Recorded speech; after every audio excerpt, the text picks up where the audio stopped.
Bonjour, c'est Stéphanie. Bienvenue sur le podcast Tu joues ou quoi, dédié à l'univers du jeu de société.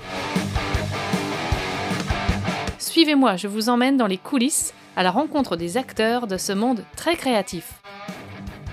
En février 2023, au Festival international des Jeux de Cannes, j'ai rencontré Charlotte Noailles, directrice de communication et du marketing chez Funforge. Elle a pris le temps de me parler de son profil de joueuse, mais aussi de son parcours professionnel et de son métier. L'idée était aussi d'en savoir plus sur le fonctionnement de la maison d'édition, sur l'équipe de Funforge, sur son organisation et ses projets ludiques.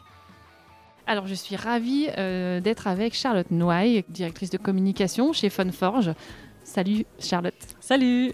Alors du coup Charlotte, j'aimerais qu'on parle, avant qu'on aille sur Funforge, que tu me parles un peu de ton parcours ludique. Déjà peut-être comment tu es tombée en amour avec le jeu. Oui, alors ça fait un petit bail maintenant, parce que j'ai 35 ans, donc à l'âge de 16 ans j'ai découvert les jeux. Parce que j'étais dans une famille où on jouait très peu aux jeux de société et j'avais un groupe d'amis à 16 ans qui jouaient beaucoup au Munchkin et à Elixir. C'est les deux jeux auxquels j'ai énormément joué. Il n'y avait que ces deux-là à l'époque, il n'y avait pas une énorme offre non plus. Et je me suis dit, mais c'est génial, il y en a forcément d'autres. Et j'ai vu qu'il y avait des jeux allemands, des cubes en bois, Eurogame, etc. Et j'ai commencé à m'y intéresser et à essayer de trouver même des jeux de société chez mon grand-père, chez mon oncle, voir s'ils n'avaient pas des jeux qui traînaient dans les placards. Et j'ai commencé vraiment à me passionner pour ça.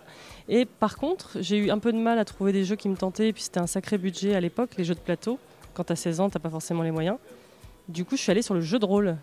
En fait, j'ai commencé par les jeux de cartes. Je suis surtout passée ensuite sur le jeu de rôle Vampire la Mascarade, l'Appel de Cthulhu, Donjons et Dragons.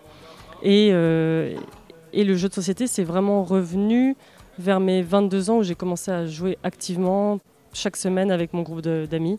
Et je suis j'ai jamais arrêté depuis. Tu as aussi embarqué les amis aussi, parce que c'est pas toujours évident de trouver du monde. Non, souvent on est un peu tout seul. Et puis on rencontre quelqu'un d'autre qui est tout seul, qui n'a pas d'amis qui jouent. Et on arrive à former un groupe de 4. Et là, en l'occurrence, on joue toujours à 4 avec le même groupe de joueurs tous les lundis. Parfois, il y a une personne de plus qui se greffe, etc. On essaye d'être inclusif, de proposer. Mais on a notre groupe et tous les lundis, on joue. Et puis je joue aussi dans ma vie personnelle. Et en solo aussi. Le jeu solo, pour moi, c'est hyper important, même si certaines personnes trouvent ça bizarre. Mais... Ah, mais c'est super que ça soit développé de plus en plus, les modes solo. Oui, parce c'est vrai. Que voilà, ça évite la frustration de plein de joueurs. C'est ça. Et puis parfois, c'est juste que tu n'as pas les gens, et puis il est 22h le soir, et tu te dis pourquoi pas lancer une aventure, un jeu de plateau narratif ou un jeu de cartes de deck building. Et moi, j'aime beaucoup le faire. C'est souvent improvisé, les jeux solo. J'organise jamais rien. Je me dis, tiens, ce soir, maintenant, tout de suite, j'ai envie d'y jouer et je vais y jouer. Plutôt que de regarder une série sur n'importe quelle plateforme. Oui, les séries, c'est drôle que tu parles de ça. Moi, je n'en regarde jamais. Ok. Sauf dans des univers spécifiques comme The Last of Us. J'ai adoré les jeux vidéo. Ça m'a parcouru pendant des mois et des années après. Ce sont des jeux qui m'ont hanté, tellement c'était bien écrit. Et du coup, la série, forcément, je vais la regarder parce que ça me parle. C'est un univers qui me parle. Mais sinon, je n'ai pas Netflix. J'ai aucun abonnement, je regarde pas de films non plus, sauf au cinéma. Et alors, quel type de joueuse tu es ? Qu'est-ce qui te plaît ? Alors moi, ce qui me plaît sont les jeux difficiles, donc souvent ce sont des jeux coopératifs. J'aime bien les Eurogames et j'aime beaucoup les jeux de gestion aussi, mais mes jeux préférés sont les Ameritrash et les jeux narratifs du type Les Contrées de l'horreur ou Les Demeures de l'épouvante ou du deck building avec Horror Arkham. C'est très Lovecraftien. Hein. Ouais, je suis assez fan de ça aussi, c'est pour ça. C'est sympa qu'on joue ensemble un jour. Oui, il va falloir. Mais tout ce qui est difficulté, malchance avec les dés, malchance avec les tokens que tu pioches dans un sac, moi ça me dérange pas le chaos. C'est de s'adapter au chaos qui m'intéresse. Même si ça se passe mal et que là on vient de prendre une blessure ou une santé mentale, je trouve que c'est vraiment chouette de s'adapter et de voir comment on peut tirer le maximum de cette situation pourrie. Nous, une grosse joueuse de Nemesis aussi. Oui, voilà. J'ai joué encore dimanche et Nemesis c'est très, ça tranche énormément les gens. On a joué à 4 dimanche et les 3 autres joueurs ne connaissaient pas du tout Nemesis. 2 ont adoré et la 3e personne a détesté. Elle a trouvé que c'était... Alors déjà Alien ça lui parlait pas. Le vaisseau non plus, le mode de déplacement, la frustration de devoir attendre son tour. Et du coup, il y a une personne... la majorité des gens adorent Nemesis, mais en tout cas, elle préfère les jeux de gestion. Donc forcément, ça n'allait pas marcher. Et alors, dans ton parcours professionnel, tu peux m'expliquer un peu ton parcours professionnel et comment tu es arrivé à allier vie pro et une passion ? Alors, à la base, moi, j'ai fait des études de communication, mais je voulais être journaliste. de métier. D'ailleurs, je l'ai fait un petit peu après, mais j'en parlerai. J'ai fait du coup un master de communication, j'ai fait un stage dans une agence de communication. J'ai découvert l'attaché de presse qui bossait dans cette agence et qui était super sympa. Et je me suis dit, c'est cool, je vais traîner un peu avec lui. Il m'a présenté des journalistes et je me suis dit, je veux vraiment faire ce métier-là. En fait, ça a été compliqué, donc j'ai démarré sur de la communication en jeux vidéo. Okay. Ce qui est très cool, parce que je voulais absolument rentrer chez Ubisoft. Et je suis rentrée chez Ubisoft. Ah oui, donc quand même, oui, c'est pas n'importe qui. Ouais. J'ai bien insisté, j'ai appelé les RH, j'ai fait des CV, je voulais absolument rentrer. Et du coup, j'ai été prise en stage pendant 9 mois. Mais j'ai pas aimé ce que j'ai vu du jeu vidéo dans le secteur marketing. Les autres départements s'éclataient bien, les développeurs un petit peu moins, je t'avoue, très pressurisés de ce que j'ai vu. Et moi, j'ai appris tout mon métier là-bas, mais j'ai pas aimé, je voulais pas y rester. Okay. Mais par contre, c'est une super expérience, c'est une super école de la vie et tous les gens qui sont passés par là apprécient beaucoup d'être passés par là. Très formateur. Très formateur, oui. Donc j'ai fini mon stage, j'ai commencé à chercher un travail et là, il y avait Activision qui recrutait. Enfin, Activision. C'était l'agence de communication qui s'occupait d'Activision. Ils cherchaient quelqu'un spécialisé dans le jeu vidéo. Donc, comme je venais de sortir du jeu vidéo Ubisoft, ils m'ont pris. Et après, j'ai été débauchée au bout de 3 mois pour travailler en interne chez Activision. Ok. Et j'ai encore moins aimé que... Ah bon? Décidément. Pourtant, j'adore le jeu vidéo, mais ce que j'y ai vu, finalement, allier la passion pour quelque chose, ça peut fonctionner. Mais dans le cas du jeu vidéo, pour moi, allier passion du jeu vidéo et métier professionnel, ça n'a pas marché. Ça n'a pas matché en final. Ouais, tu n'avais peut-être plus envie de voir de jeux vidéo finalement. En fait, j'avais plus le temps de jouer. C'était qui était paradoxal. C'est tu travailles 7 jours sur 7, tu es assez corvéable à merci. Dans la communication en jeu vidéo, il faut répondre à toute heure, le dimanche, le soir, quand les youtubeurs te posent des questions, et ils ont le droit, tu es là pour ça. Donc du coup, j'ai arrêté, je me suis mis en freelance pendant 2 ans et demi, et c'est là que j'ai été journaliste pour des piges, pour Ça m'intéresse Histoire, Geek Magazine et Ravage Magazine. Et je crois que j'ai oublié un magazine, j'arrive toujours plus. Et Jeux de rôle magazine, je l'ai dit, je sais Jeux de plus. rôle, ouais. Jeux de rôle magazine, voilà, avec Sébastien Sellerin et un autre rédacteur en chef avant. Et je faisais aussi de la communication en tant qu'attaché de presse en parallèle de ces piges, parce qu'on sait très bien que c'est compliqué de vivre de ces piges, malheureusement. C'est clair. En tant que attaché de presse et community manager pour Hachette. Okay. Sur la gamme de livres Gastronogeek, je ne sais pas si certaines personnes connaissent, ce sont des livres de cuisine inspirés d'univers imaginaires. Donc, il y a des recettes inspirées de Zelda, des recettes inspirées de One Piece, de Dracula. Tout ça, moi, je faisais la communication sur les médias geeks. Et c'est là que Philippe, du coup le fondateur de Funforge, m'a contacté en disant « J'ai entendu parler de toi, je sais que tu es freelance ». Et Philippe m'a dit « Je voudrais que tu fasses la promo d'un jeu qui s'appelait Titan Race à l'époque ». Et je lui ai dit « Je ne peux pas l'assurer, je suis désolée, je suis déjà pleine, je ne vais pas faire un bon travail si je prends cette mission et je ne veux pas ne pas faire un bon travail ». Il m'a dit « Bon, d'accord, je t'embauche ». C'est super, ouais. Et du coup, quelle année 2016. Du coup, il m'a fait la proposition fin 2015. Okay. Et j'y croyais pas, je croyais que c'était une blague, je croyais qu'il blaguait. Et puis j'ai reçu la promesse d'embauche. Et c'était pas une blague, parce que quand je suis allée le voir, Philippe, c'est quelqu'un de très humain, avec un feeling. Il arrive à sonder les gens au feeling. On n'a pas fait d'entretien. Je suis juste venue au bureau, on a papoté, on a bu une bière. Je suis repartie du bureau, j'ai reçu une promesse d'embauche. Donc c'était quand même assez atypique. Et depuis, ça fait 7 ans que je suis chez Funforge. Ok, donc en mission principale de responsable communication et oui. marketing. Marketing, communication et community management sur les pages Kickstarter. Et tu es toute seule sur cet aspect-là? Oui, toute seule. À un moment donné, j'avais des stagiaires, après j'ai eu une junior, et on avait dans l'idée ensuite d'agrandir l'équipe pour dimensionner la boîte pour du Kickstarter. Kickstarter, ça a été compliqué pour nous, on a décidé d'arrêter. Donc du coup, on a redimensionné la boîte à petite échelle, donc on n'est plus que 7 salariés.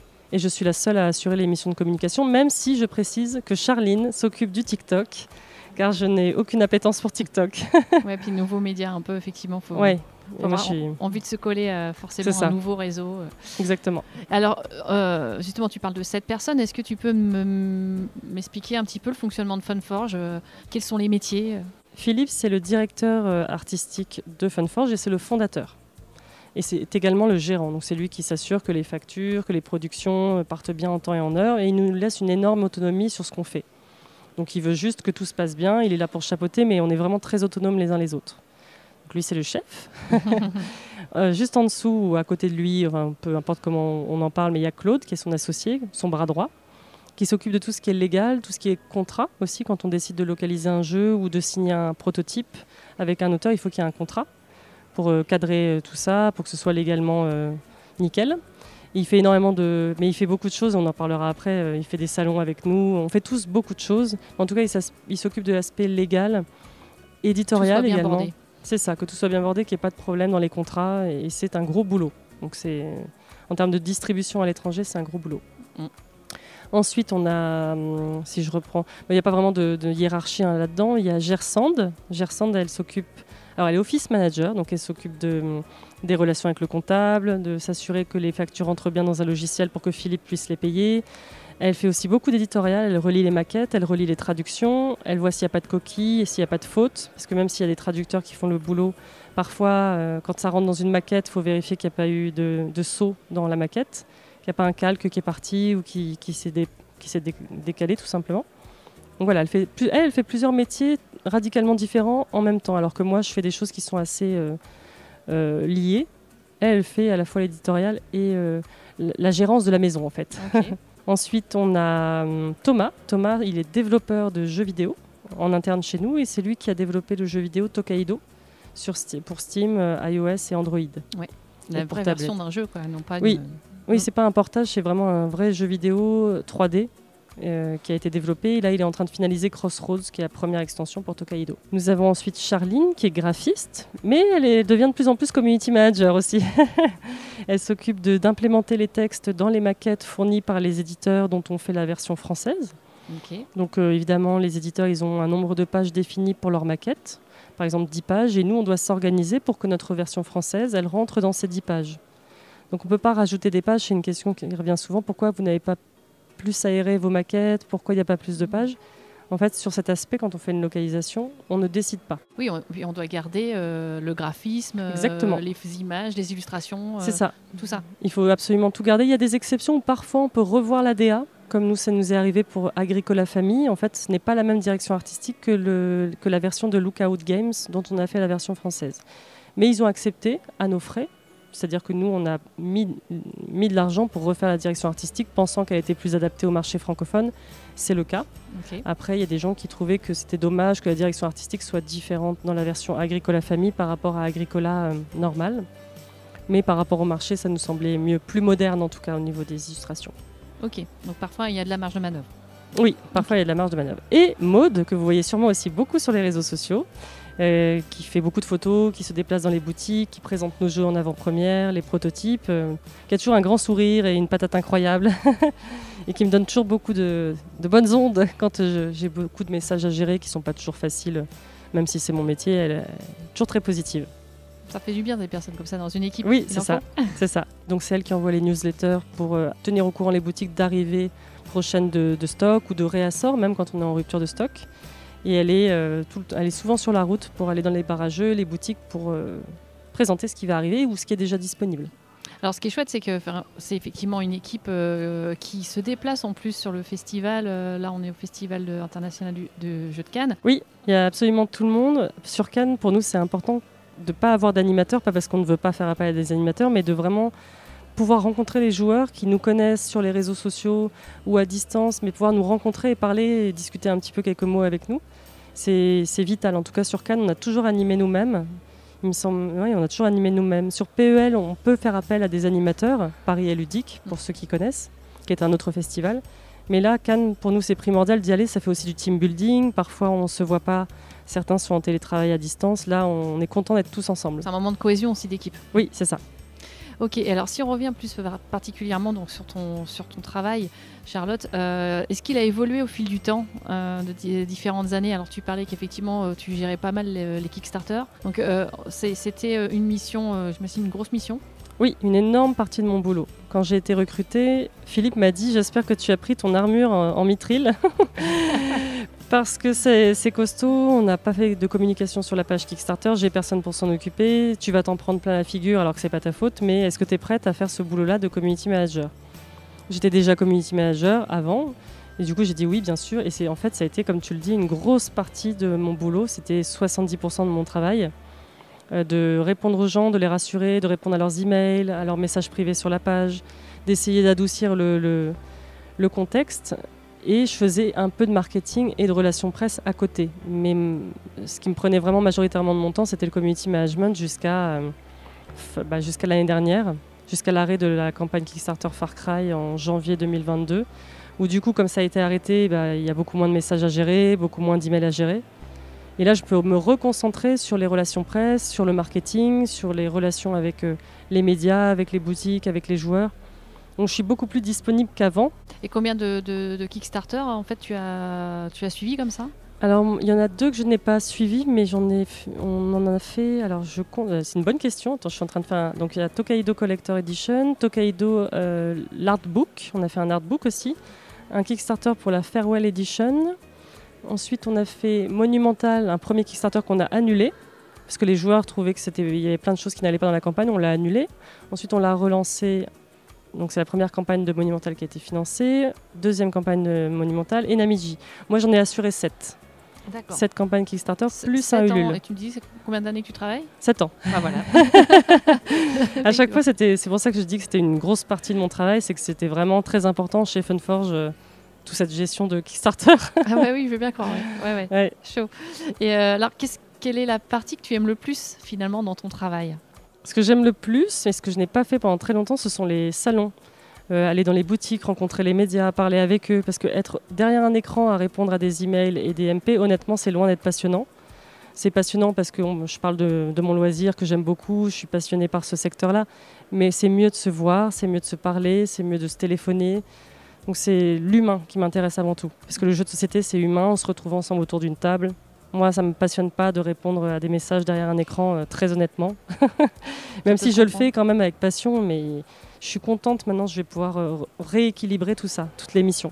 Et après toute cette phase aussi, effectivement, confinement, Covid et autres, forcément, les gens avaient aussi très envie de se revoir. Oui, c'est vrai, c'est vrai. Du contact humain, c'est clair. Puis dans ce milieu-là, voilà. Oui. C'est bien les modes solo, comme on disait. Mais... Oui, les modes solo, c'est bien, mais je pourrais jamais ne jouer qu'au mode solo. J'ai besoin de ma partie, de rigoler avec les copains, parce que souvent ça part dans des débats politiques, des débats sociétaux en plus de la partie. Et c'est important de se voir, de discuter, de boire une bonne bière ou du vin pour ceux qui aiment bien, ou du whisky, mais c'est cool. Et est-ce qu'il y a un projet dont tu es particulièrement fier, sur lequel tu as travaillé chez Funforge? Oui, c'est celui qui nous pose, qui est toujours actif actuellement, c'est Monumental. Monumental, on doit livrer la deuxième campagne Kickstarter, mais ce jeu-là, il a changé ma vie dans le sens où j'ai jamais autant joué à un jeu, je me suis jamais autant impliquée dans un projet. C'est mon jeu préféré de tous les temps, alors que c'est pas un jeu ni coop ni Lovecraft, c'est vraiment du jeu de civilisation et du deck building. Et ça, j'en suis très fière parce qu'on l'a débugué, on l'a playtesté sur les heures de bureau, on finissait tard, on faisait nos missions en plus de tout ça, mais on a travaillé avec Matthew Dunstan, l'auteur, 2 ans et demi avant le premier Kickstarter. Et on a tout travaillé à fond pour qu'il soit peaufiné. Ça, j'en suis très fière. Avec le reste de l'équipe, on est très fiers de ça. Je voulais rebondir là-dessus. C'est vrai que toute l'équipe fait à ses missions propres, bien sûr, mais fait un peu tout et s'implique dans tous les projets. Oui, c'est exactement ça. En fait, on fait tous nos corps de métier, plus énormément de tests au bureau. On a une salle dédiée où on va tester des variantes que l'auteur nous a soumises. Parce qu'il est en Australie actuellement, donc c'est vrai que c'est compliqué. Les visios, c'est bien, mais c'est pas l'idéal. Nous, on a une salle décalage horaire. Oui, c'est ça, exactement. Déjà, le décalage horaire. Et puis, lui, il n'a pas les machines. Nous, on a des machines de prototype. Donc, on peut créer le responsable. Ah, mais j'ai oublié François. Je me disais, j'ai oublié quelqu'un. J'ai oublié François. Il est arrivé il n'y a pas très longtemps dans l'équipe, il y a 2 ans quand même. C'est le responsable de production. D'accord. Et il est sur le salon également. Et c'est lui qui fait tous les prototypes. Et donc, quand on doit essayer des jeux, voir s'ils sont bien ou les débugger, les playtester, c'est lui qui prend ses machines, il lance ses machines, ses impressions, carton, plateau, dés. Il fait de tout. Et on va tester la variante au bureau, voir s'il n'y a pas un problème dans la règle, voir si on ne peut pas l'optimiser, faire nos retours à l'auteur. Et ça, c'est super. D'avoir un contact direct avec l'auteur, c'est super. C'est pour ça qu'on est tous crédités dans les remerciements de Monumental à la fin, comme playtester par l'auteur, parce qu'il nous a dit « Merci, j'ai vu tout ce que vous avez fait ». Et le jeu évolue. Enfin voilà, l'auteur a l'idée. Oui. Moi, c'est ça qui vraiment m'intéresse, c'est qu'effectivement, c'est un travail d'équipe, un jeu, en fait. C'est pas, effectivement, Exactement. l'auteur a l'idée et l'éditeur, il a une part énorme dans la construction du jeu, alors que ce soit aussi, bien sûr, graphiquement, les choix éditoriaux, mais sur la mécanique, sur le fonctionnement. Oui. C'est tout ça? C'est un vrai travail d'équipe, comme tu le dis, parce que l'auteur, il peut avoir fait 50 parties, 60 parties. Il y a des choses qu'on ne peut voir qu'au bout d'un moment, dans des circonstances particulières. On a besoin, en tant qu'éditeur, de s'impliquer énormément dans les playtests. On va vraiment chercher la petite bête, on va chercher le truc qui ne va pas pour essayer de le débugger et améliorer le jeu. Donc c'est un vrai travail d'équipe. Et pour l'auteur, c'est très agréable. Mathieu, il m'a dit, c'est fou, il y a plein de choses que j'aurais dû faire moi-même, mais vous le faites tellement plus vite parce que vous êtes tellement plus nombreux et puis vous me faites des retours et c'est super parce que c'est son nom sur la boîte et heureusement. Mais il dit, je sais ce que je vous dois aussi. Et il y a c'est d'abord un lien de confiance en fait. On se signe un jeu justement comme ça avec un auteur. C'est aussi ça qui est jaugé, c'est la confiance.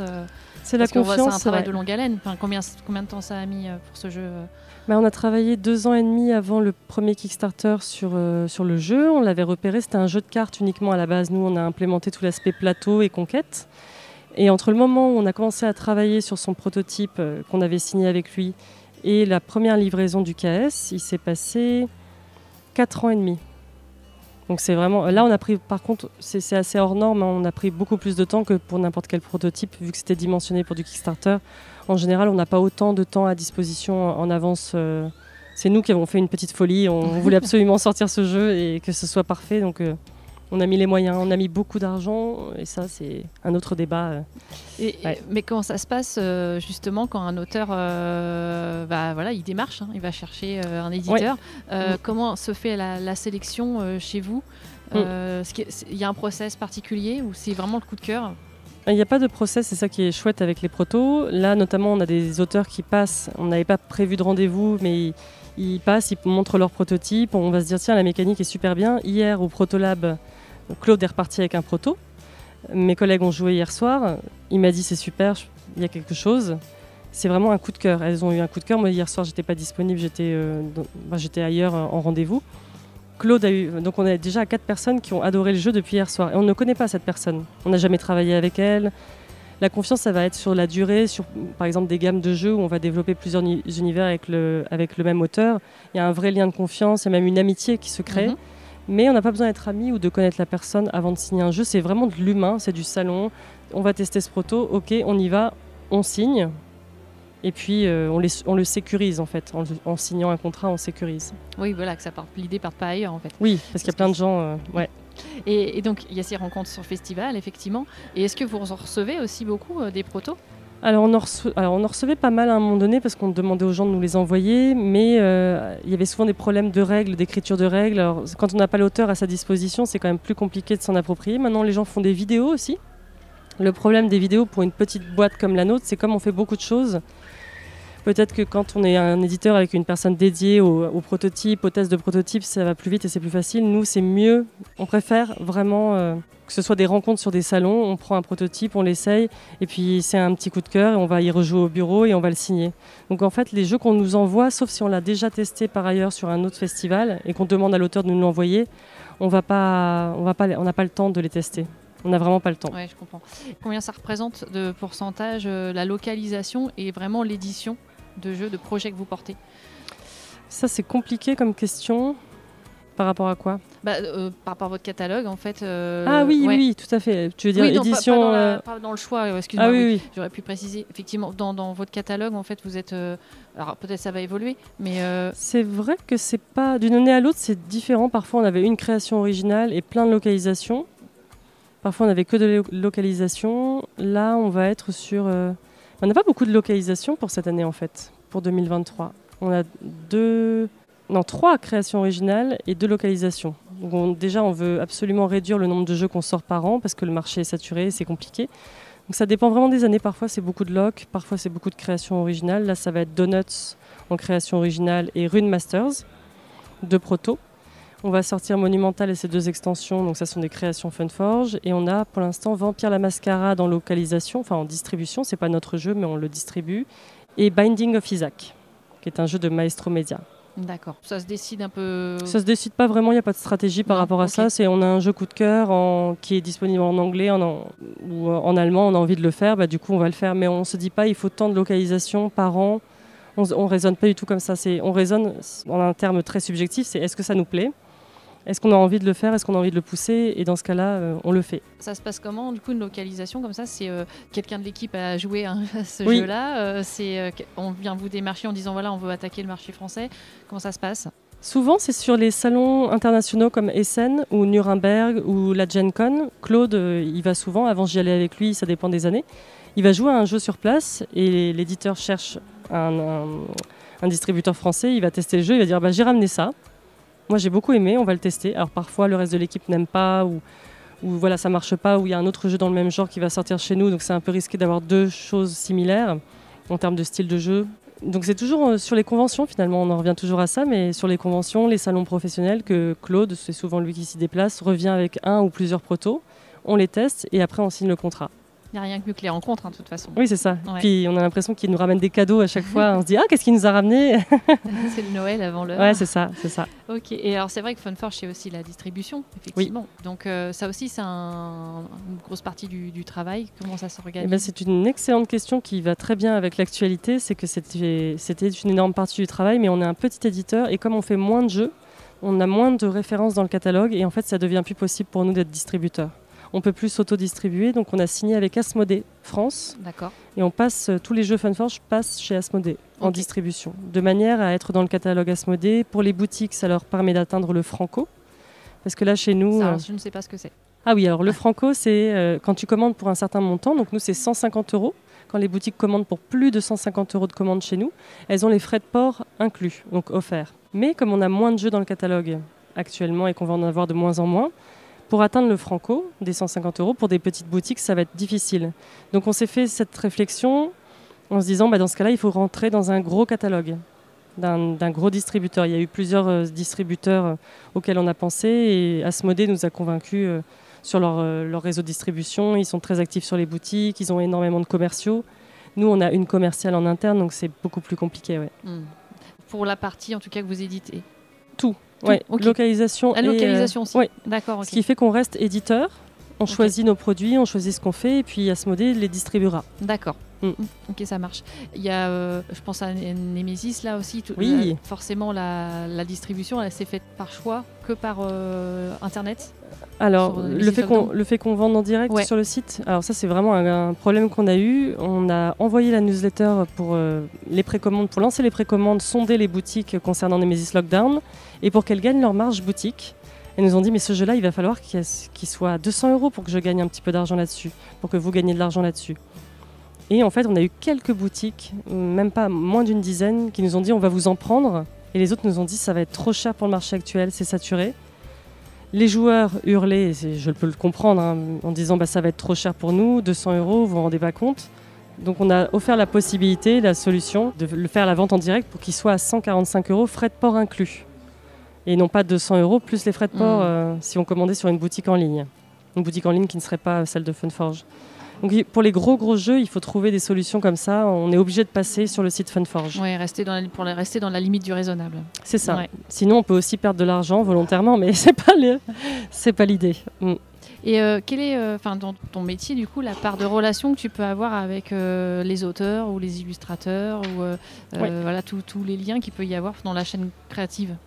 Alors moi, j'interviens surtout sur tout ce qui va être communication en amont, donc tout ce qui va être prise de photos des prototypes, organiser des dédicaces et des rencontres avec les auteurs. Là, par exemple, sur le Festival de Cannes, on a Antoine Prono qui présente son prototype tous les matins sur notre stand, et c'est moi qui ai organisé ça avec lui, de manière à ce qu'il puisse avoir ce lien relationnel très fort avec les joueurs, que les joueurs puissent avoir... ils adorent en fait rencontrer les auteurs, pouvoir lui poser des questions, savoir d'où l'idée lui est venue. Donc, moi, j'interviens vraiment purement sur l'aspect... communication en amont, organisation de rendez-vous, organisation d'interviews, organisation de présence au festival. On les défraie parfois pour qu'ils viennent faire des dédicaces sur les salons. En tout cas, moi, j'ai un relationnel avec les auteurs qui me permet de leur organiser des interviews et des séances de dédicaces ou des séances de démo. On est dans la mise en valeur. Exactement, ouais. Okay. Et le contact, encore une fois. C'est ça, toujours le contact. Okay. Voilà, est-ce qu'il y a des envies d'évolution au sein de Funforge, aussi au sein de l'équipe? Enfin, voilà, quelles sont un peu les perspectives? Alors, les perspectives, ça va être d'être raisonnable, On l'a jamais été jusqu'ici. On a toujours fait des jeux comme Namiji ou Monumental sur Kickstarter, qui sont des jeux très coûteux et qui nous ont coûté beaucoup d'argent, et plus que ce qu'on a eu sur les pages de financement. On a eu beaucoup d'argent, hein, mais on en a toujours rajouté plus pour en faire plus. Là, on va être raisonnable. On va essayer de dimensionner nos prix sur des jeux à moins de 30 € et dans la mesure du possible, pour les jeux experts comme Monumental, à 50-55 € maximum. Même si on gagne moins d'argent, on gagnera plus d'argent sur le volume. On veut vraiment lancer une gamme des jeux à 20 €, mais proposer à l'intérieur quand même des plateaux, des dés, pas en faire uniquement des jeux de cartes, mais essayer de rationaliser au maximum pour correspondre au marché actuel. Donc on va vraiment réadapter toute l'équipe, enfin réadapter l'équipe, on ne change personne, mais vraiment avoir toujours en ligne de compte combien va me coûter le contenu du jeu. Si à l'intérieur je mets ça, ça et ça, est-ce que du coup je peux rester sous la barre des 20 € ou des 30 € ou des 50 €? Être raisonnable et beaucoup plus calculer nos coûts en fait. Oui, bien sûr. Ouais. Et en termes de choses à venir sur les projets, est-ce qu'il y a des choses encore imaginables dans l'univers Tokaido, Namiji? Oui, ouais, ça c'est une bonne question. On n'arrête pas de nous demander un Tokaido junior, un Tokaido pour enfants. Parce que Tokaido Duo, ça se joue facilement, il n'y a pas de texte, mais il faut avoir 8 ans en général. Enfin, ça dépend si les enfants sont joueurs. Mais d'agrandir la famille tout simplement. Parce que dès qu'il y a un petit nouveau dans la famille, que ce soit Namiji, Tokaido Collector, Tokaido Deluxe, les gens adorent et ils ont envie d'avoir le nouvel opus, un peu comme Le Seigneur des Anneaux quand il sortait au cinéma. Tu avais le volet 1 et puis l'année suivante, tu avais le volet 2, etc. Une sorte de rendez-vous entre joueurs. Donc on veut développer la gamme Tokaido et on travaille actuellement sur un projet sur Monumental pour la suite de la gamme. Alors que les joueurs ne s'inquiètent pas, on m'a posé la question, oui mais du coup comme vous arrêtez les Kickstarter, si vous faites que la version token en boutique, moi j'ai les versions figurines. Alors si vous sortez de nouvelles extensions, j'aurai pas les figurines. Ce n'est pas du tout une nouvelle extension pour Monumental, mais c'est dans la gamme Monumental et ça reprend, je peux pas en dire trop, mais en tout cas ça reste dans la logique de ce que je viens de dire avant, c'est-à-dire des jeux petits, mais à forte rejouabilité, à moindre coût, mais très beau et très bien produit néanmoins. D'accord. Ça, c'est alléchant déjà. Par rapport à Tokaido, etc., il y a déjà un travail engagé avec Antoine Bozat? Eh bien, il est toujours en train de réfléchir. Non, en ce moment, il réfléchit toujours à plein de choses. Il travaille avec beaucoup d'éditeurs, mais il sait qu'il y a cette idée qui trotte dans sa tête, dans la nôtre. Et souvent, lui, c'est l'inspiration. D'un seul coup, Namiji, par exemple, ou Tokaido Duo, il réfléchissait à ces idées-là depuis longtemps. Et un jour, il a souvent des éclairs de génie, comme il dit à Philippe. Et il va tester une idée, il va faire un proto, il va le présenter à Philippe, et puis ça va être la base du nouveau jeu. Donc il n'y a pas de temporalité, mais en tout cas, il est réfléchi. Mais on ne sait pas trop quand est-ce que ça va arriver. Oui, c'est ça. Peut-être chez un auteur, l'idée, elle arrive d'un seul coup. Oui, c'est ça. Et il n'y a pas de pression là-dessus. On ne lui dit pas, là, on voudrait un Tokaido Junior pour cette année. Absolument pas. Déjà, ce n'est pas nous qui décidons. Et on préfère que ce soit un bon jeu auquel il réfléchisse pendant longtemps. Donc il sait qu'on a envie. Nayad, l'illustrateur du coup de toute la gamme, a très envie aussi. Il a des enfants en plus, donc ça lui parle. Ouais. Donc tout ça, ça chemine. Oui, c'est ça. Okay. C'est ça. Par rapport à la licence du jeu Far Cry, est-ce qu'il y a des choses qui sont quand même prévues? Parce que vous l'avez encore, la licence? Oui, on a toujours la licence et on a bien compris lors du Kickstarter que les gens voulaient la direction artistique officielle des jeux vidéo Far Cry. Donc nous, on va partir sur Far Cry 3, qui est le plus aimé de la communauté de manière générale. Et on va faire l'adaptation de Far Cry 3 en jeu de plateau, mais en gardant les mécaniques de Far Cry Beyond, parce que c'est des mécaniques qui avaient été éprouvées et validées par Ubisoft. Et les gens pourront du coup retrouver leur univers préféré et qui sera fidèle graphiquement cette fois-ci à Far Cry, tout simplement. Ok, donc ça c'est dans les cartons. C'est dans les cartons, mais on ne sait pas trop quand est-ce qu'on va le sortir. Il y a beaucoup de process de validation avec Ubisoft. Forcément, on a modifié l'histoire. L'histoire n'était pas la même que dans Far Cry Beyond, le Kickstarter. Donc on retravaille dessus, on le playteste à nouveau énormément pour être sûr qu'il n'y a pas de bug ou d'incohérence. Donc j'ai pas de date de sortie, mais en tout cas, c'est dans les clous.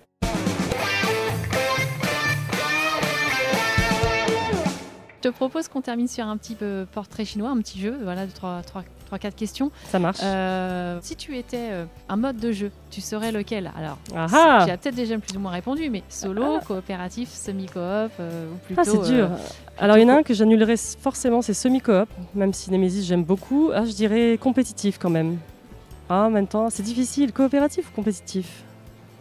Non, coopératif. Je joue à beaucoup plus de jeux coopératifs quand je regarde un petit peu ce à quoi je joue, même si j'aime beaucoup le compétitif. Et je joue aussi au solo, donc c'est dur. Ouais, bon, c'est un truc compliqué. On va dire coop. Je pensais que tu allais dire semi-coop, parce que je savais que tu étais très fan de J'adore Nemesis. Nemesis, ouais. Mais c'est pas un jeu et un style que je pratique suffisamment pour dire que c'est mon préféré, que c'est mon style préféré de jeu.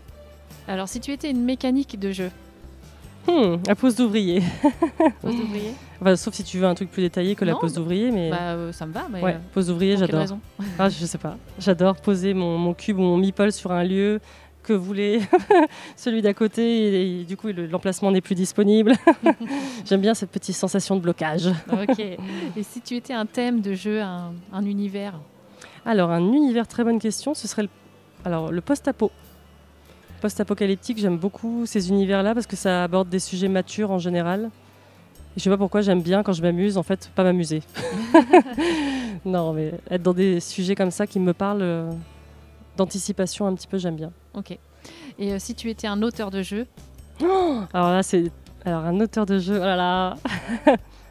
Attends, il faut que je réponde vite, je réfléchis. Le premier qui te vient?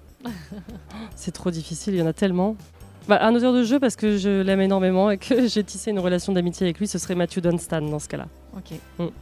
Encore une petite dernière question. Qui tu aimerais entendre à mon micro sur un prochain podcast? Alors j'aimerais beaucoup... c'est une bonne question, il y en a tellement. Alors oui, on m'a parlé d'un jeu qui s'appelle Heredity et qui va sortir, je ne sais plus qui est l'éditeur, mais il va falloir chercher sur internet. D'accord. Mais c'est du post-apo, c'est un jeu qui va sortir et je me dis, comme je ne sais absolument rien ni de ce jeu ni des éditeurs puisque je n'ai même pas le nom, ça serait pas mal d'avoir une interview de ces gens-là. Bon faut que je cherche. Okay. Désolée, ça donne du boulot. Bon merci beaucoup Merci Charlotte d'avoir accepté cette interview, ça fut très, très sympa. Merci beaucoup, à toi. Et je te propose de terminer avec notre petite phrase habituelle. Oui. Alors avec Charlotte et Funforge, tu joues ou quoi? Merci d'avoir écouté ce podcast jusqu'au bout. Si vous avez aimé cet épisode, n'hésitez pas à le partager, à en parler autour de vous. Vous pouvez aussi laisser un avis sur Apple Podcast ou Spotify. Je vous invite à suivre la chaîne YouTube Tu joues ou quoi? Vous y trouverez une multitude de vidéos règles, avis et top. Si vous avez des idées de personnes que je pourrais interviewer, dites-le moi en commentaire sur les réseaux sociaux de Tu joues ou quoi. À bientôt pour un nouvel épisode.